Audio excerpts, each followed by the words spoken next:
Des violents combats entre les forces armées de la République démocratique du Congo et FARDC et les rebelles de la coalition M23 AFC se poursuivent depuis tôt le matin de ce dimanche 15 décembre 2024 sur les lignes de front territoire de Lubero dans la province du Nord Kivu. Des sources concordantes renseignent que ce sont des supplétifs de l'armée rwandaise qui ont attaqué les positions des forces gouvernementales de la RDC, situées dans la localité de Matembe. Faisant face à une résistance farouche de l'armée régulière, les insurgés commencent à larguer des bombes sur une partie du territoire de Walikale. Je cite, les M23 sont en train de larguer aveuglément des bombes afin de terroriser la population, mais aussi continuer de traumatiser les paisibles citoyens congolais. Nous continuons à dénoncer cette pratique et plaidons pour l'implication de la communauté nationale et internationale pour que cette situation calamiteuse prenne fin à la province du Nord Kivu. Rapporte Fisto Misona, président de la société civile et forcée vivant du territoire de Walikale, sans pour autant donner quelconque but de ces bombardements. La tripartite est attendue entre le président Félix Tshisekedi, Paul Kagame et l'Angolais João Lourenço, qui devrait se tenir ce dimanche 15 décembre à Luanda pour tenter de résoudre la crise dans l'est de la RDC, a été annulée. Cette situation pourrait entraîner des conséquences sur le terrain où les forces armées de la République démocratique du Congo et FARDC et les rebelles du M23 poursuivent des violents affrontements. La RDC et le Rwanda n'ont pas réussi à s'entendre sur un engagement en faveur de pourparlers directs entre Kinshasa et la rébellion du M23. Il s'agit d'une condition posée par Kigali que Kinshasa a catégoriquement rejetée. La première conséquence majeure concerne l'avenir du processus de Luanda dirigé par l'Angola. En effet, la question du statut du M23 demeure sans réponse. D'un côté, Kigali insiste sur des négociations directes entre Kinshasa et les rebelles. De l'autre, Kinshasa refuse qualifier le M23 de groupe terroriste manipulé par le Rwanda. Cela risque de bloquer, à ce stade, la poursuite des négociations. La médiation angolaise devrait être convaincante pour amener la RDC et le Rwanda à trouver une position concertée. Une autre conséquence serait le risque d'intensification des combats par le M23 sur le terrain, dans le but de contraindre Kinshasa à négocier. Depuis une semaine, la rébellion se renforce en effectif et matériel dans plusieurs zones du Nord Kivu. L'absence d'accord de paix entre la RDC et le Rwanda pourrait également exacerber les tensions entre les deux pays, dont les relations se sont considérablement détériorées au cours des 2 dernières années. À ces communiqués, le Rwanda a exprimé sa disposition à participer à un sommet visant à adopter des solutions sérieuses pour résoudre les questions en suspens, notamment celle des FDLR.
Le commandant des opérations Sokola un Grand Nord a rendu une visite de réconfort aux militaires blessés de guerre à Beni. Il s'agit des militaires blessés au combat contre les rebelles ADF d'une part et du M23 d'autre part. Le général-major Bruno Mantevou a adressé un message de réconfort aux militaires congolais alités au pavillon militaire de l'hôpital général de référence de Beni. Il a remonté le moral de ces militaires dont il reconnaît le patriotisme à défendre la République démocratique du Congo contre l'agression rwandaise. Le fait de vous retrouver ici, c'est un sacrifice pour libérer le pays. N'ayez pas un moral bas. Il faut bien vous soigner, guérissez pour qu'on finisse avec ces Rwandais.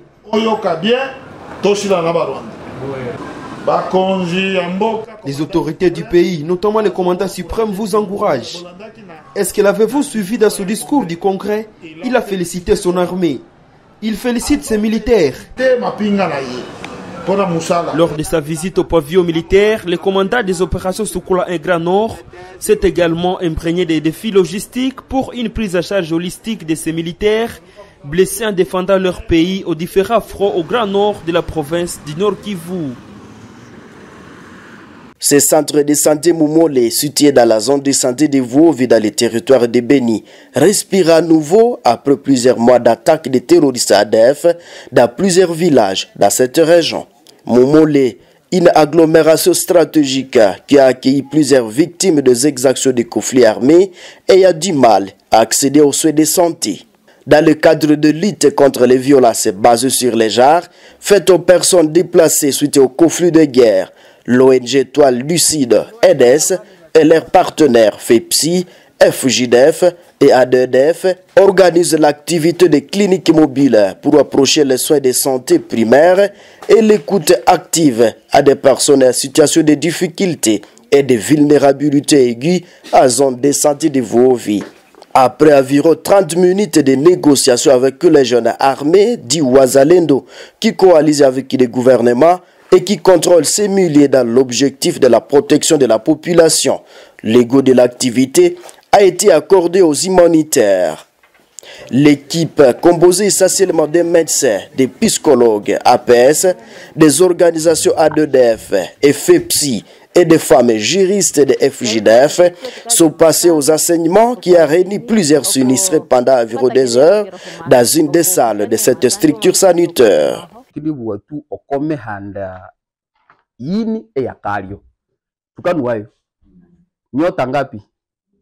Nous allons parler sur les 3 sortes d'aliments. Les aliments riches à glucides et lipides qui fournissent l'énergie.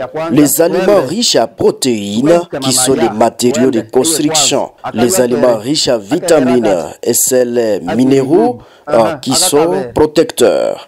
Et voilà, donc nous connaissons en tout cas les 3 sortes d'aliments.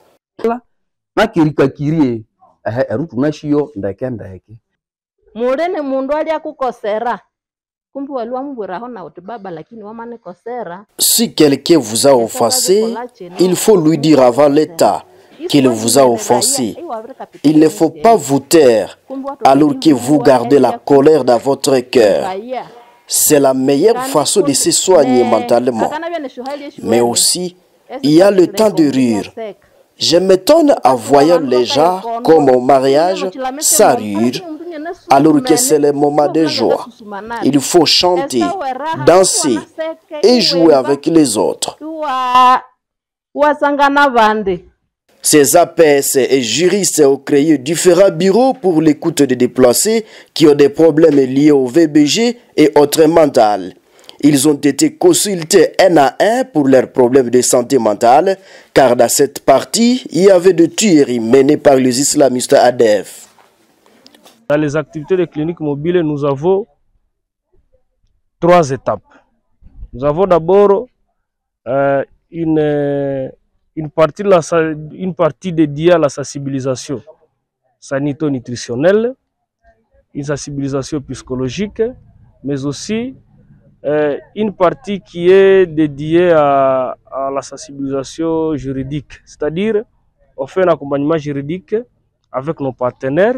Ici, nous sommes avec FEPSI, nous sommes avec FJDF et nous sommes avec ADDF. FEPSI s'occupe de la partie prise en charge psychologique, psychothérapeutique alors si on peut le dire. ADDF s'occupe de l'accompagnement juridique.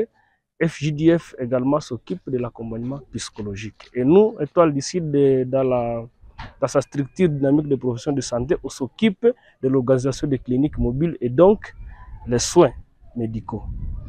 Il y en a parce qu'on vient de voir plus de 100 malades qui sont tous déplacés de guerre.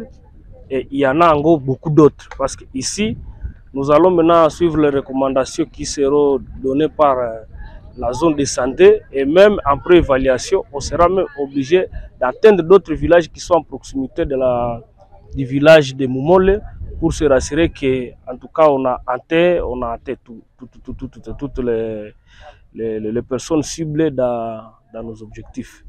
Et également, on a eu affaire à des cas de VBG, donc de violences basées sur les genres, qui seront référés et qui seront pris en charge. Et donc, on aura une prise en charge psychothérapeutique qui sera instaurée par le partenaire FEPSI. 9 cas de VBG ont été diagnostiqués dans la communauté par les animateurs de l'ONG Étoile du Sud et leurs partenaires FEPSI, A2DEF et FJDEF. Le bilan est macabre. Plus de 10 millions de morts depuis 1998, un bilan qui nécessite actualisation. Plus de 7 millions de déplacés internes, quel drame humanitaire. Pendant que les populations congolaises sont contraintes à l'errance dans leur propre pays, suite à cette belligérance permanente, les agresseurs se livrent au pillage des ressources minières de notre pays. La représentation nationale ne perd pas espoir sur un possible retour de la paix. C'est ici le lieu d'encourager les efforts diplomatiques du président de la République en rapport avec le processus de paix de Luanda. Nous encourageons le président de la République à poursuivre ses efforts de la recherche de la paix. C'est dans ce contexte que nous saluons le déplacement ce jour de son Excellence Monsieur le Président de la République à Luanda, répondant à l'invitation de son homologue, son Excellence Joao Lourenço, Président de la République serbe d'Angola, médiateur dans les conflits à l'est de notre pays. Le Président de la République, son Excellence Félix Tshisekedi Tshilombo, vient de démontrer encore une fois son attachement à la restauration de la paix dans la sous-région des Grands Lacs. Pourtant, survenu pendant la préparation de ces élections, la sécurité informatique de la CENI a fait l'objet d'attaques et de tentatives de piratage jamais observées avant. Avant même le début du vote, nos ont subi une série d'attaques ciblées. Tout d'abord, les pirates ont tenté de se connecter à nos systèmes sans autorisation. Nos pare-feux, ces tentatives ont été bloquées. Ensuite, nous avons des logiciels malveillants essayant de voler des informations. Les systèmes de surveillance les ont stoppés. Les attaquants ont aussi utilisé des outils sophistiqués pour éviter des failles et modifier des configurations critiques, mais nos équipes techniques ont neutralisé ces actions. Ils ont tenté d'accéder, donc ces attaquants ont tenté d'accéder à des données sensibles et de nos applications publiques, mais là encore nos défenses ont résisté. En 24 heures, nous avons bloqué 1303 attaques dont provenaient des États-Unis, suivies de Hong Kong, de la France et des pays. Notre dispositif informatique a toujours prévu et anticipé les attaques et menaces. Par conséquent, nos systèmes sont restés sécurisés et données protégées. Ces attaques ne visaient pas seulement nos systèmes, mais la confiance des citoyens dans ce processus électoral. Nous restons vigilants et à garantir la sécurité des élections et à protéger notre démocratie.